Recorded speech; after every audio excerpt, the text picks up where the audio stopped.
Hello, everybody, and a good day to you all. Today, I'm talking about Percy Jackson and the Olympians, season number 1, episode number 1, episode number 2. Episode number 1 is I accidentally vaporized my pre-algebra teacher. And episode number 1 is. And episode number 2 is I become supreme lord of the bathroom. In these episodes right here, we're following Percy Jackson.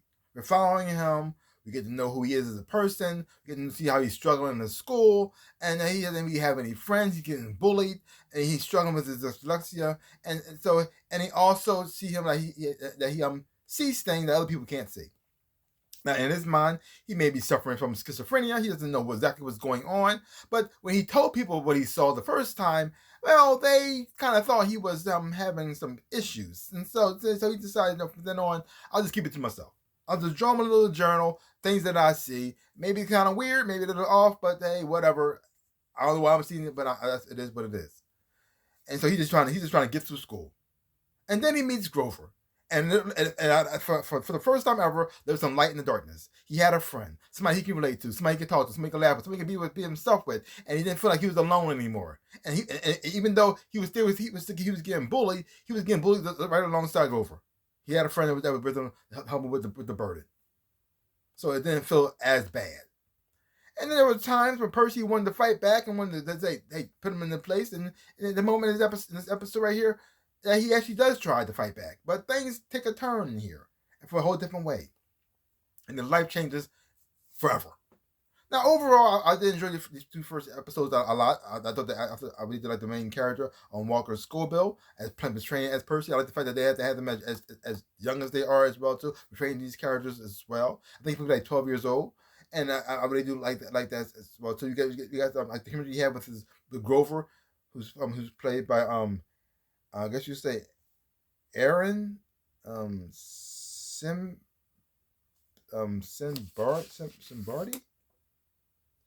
Some Hardry. Sorry. But I like the chemistry they have between one another as well too. Now we don't meet Annabeth until we get to the camp, but now first I'm not quite sure I'm on board with how she is, because she's thinking though she's not really nice to Percy when she meets him, but she's not really mean to him either. But it's very odd there, so I'm looking forward to see how they're going to turn around. Now there is some race swapping in here because Annabeth is white in combo, and so is Grover as well too. But they still feel like the characters so far, so it doesn't really bother me as much. So I'm okay with it as well. And this getting this see this world, how things getting set up, and how, even though it's totally different from the movies, because in the movies Percy pretty much he felt different, but his life didn't seem to be as bad. And also things came easier for him, especially when he got to the camp. How he did so well, but you see actually Percy actually struggling here because in this world, but in the books as well, he didn't know who his father was. His father had to claim him first so he can know who his father is. And if the parents don't claim you, you just go through the rest of your life not knowing who they are. And guys don't care if you know either.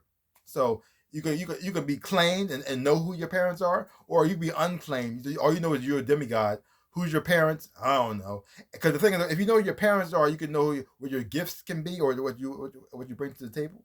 But since if you don't know, you're always going to be wondering, always going to be kind of lost. And you got Percy here at this new place, but people who are just like him, but he still had no idea who he is or where he comes from or who his father is as well too. And things are getting revealed to him, but at the same time, he has no clue. I really do appreciate that as well too. That everything is not coming so easy for him. He does have to struggle a little bit, because a lot of things happen in the movie does happen in here, but it's done differently, and I think it's done way better as well. Even the scene we have him fighting in this episode here when he goes to the camp, and he's holding his own, but at the same time he's struggling as well too. Like it's a weird balance they do between the two. Like he's not overpowering them, but he does manage to get some hits in, because it's like the whole fight or flight situation going on here, and you see how reflexes take over, how the ADHD helps him out in certain situations as well. But I really do appreciate that as well. You see his power is growing,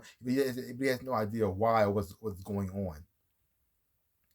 And even though he didn't know this situation when people are like him, he's still getting bullied at the same time as well too, because as well. And even though things are a little bit dark and certain things happening here, it still managed to bring some humor to the show that I really do appreciate as well. Like when he meets Dionysus for the first time, and how Dionysus tries to trick him to get some alcohol, which is very interesting and very funny at the same time as well too. And I think that all the acting from everybody so far is done quite well. The relationship he has with his mother, I really enjoy as well too. Played by Virginia Cole. I really do like her performance and the relationship she has with his mom. I really do like that as well too. How she encourages him and understands him at the same time, but because she knows what's going on, but but now the thing's going down, she has to deal with it. I think even the betrayal of the stepfather I think is done better here than in the movie as well. So I'm happy to see that. I'd love to see the improvements and see how things are going to go. Now I don't know how quickly they are going to be stick to the books, or they're going to try to do their own thing a little bit at times as well too. But hopefully they do it, balance it quite well, because if it goes too far off, you get the Percy Jackson movies. But sometimes you stay too true to it, you kind of miss out on certain things as well too. So hope they found that balance. But so far, these 2 episodes I've watched so far are done quite well. Visual and special effects wise, is amazing, especially for a TV show. How they did the harpy and transformation between them, and also how they did the Minotaur. I really enjoyed that fight scene and how that looked as well, especially done at night. One you saw in the daytime and one you saw in the nighttime, so to give you that balance between the two. I wish I really did appreciate and enjoy. This again. This watching the whole entire journey of Percy and also now the only time I saw the CGI was a little bit weird was when they showed it revealed the Mr. Burner as Sharon as the centaur. There's some moments where I thought it was kind of, but overall I thought it was okay, but it wasn't like mind blowing either. It's kind of, I guess it's kind of hard to show that. There's a lot of times they didn't show it to her body a lot to kind of compensate for that. They must just show them up top, and so then you only see him like walking around too much. But there were kind of moments that I thought it was kind of a little bit off for me. But other than that, I'm still enjoying the show. I'm enjoying how they setting things up, how things got revealed. I really appreciate that as well too. It looks like they stay a little closer to the story in the books that I do appreciate it, and I like that. So far, great, way better than the movies. These 2 episodes right here are way better than the movies, and I really do like that.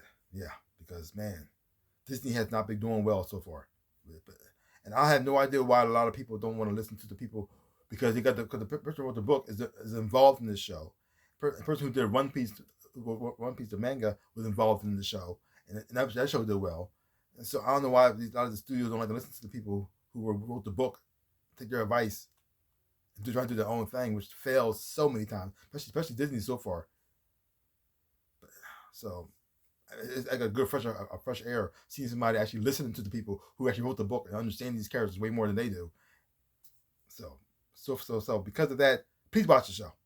Please watch the show, because we need more stuff like this out there that actually does well. We need to get this stuff needs to be rewarded. Now this thing could fall flat later on. Who knows in the series? But so far it's good. So check it out. Hopefully you enjoy it. Because so far I'm enjoying it so far. If you haven't watched it, you haven't read the books, leave comments down below. Let me know your thought about it. Even you have to watch the book, or you saw with the movies. What you think so far, comparing the movies to the TV show?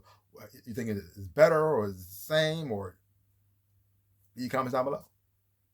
Well, I think that's all I got to say about that. To give my channel a like, hit the thumbs up, shabu, and subscribe to my channel and share. I really do appreciate it. Also, links down below. Can I show my social media? You want to follow me there? I really do appreciate that as well too. And also to my stores, when I sell things, my shirts, socks, and also whatnot. This is one of my shirts right here. This is my NinjaRabbit shirt. See some stuff about some stuff I really would appreciate it. Like I always say, in my dreams of life, I am the NinjaRabbit. Peace out, people.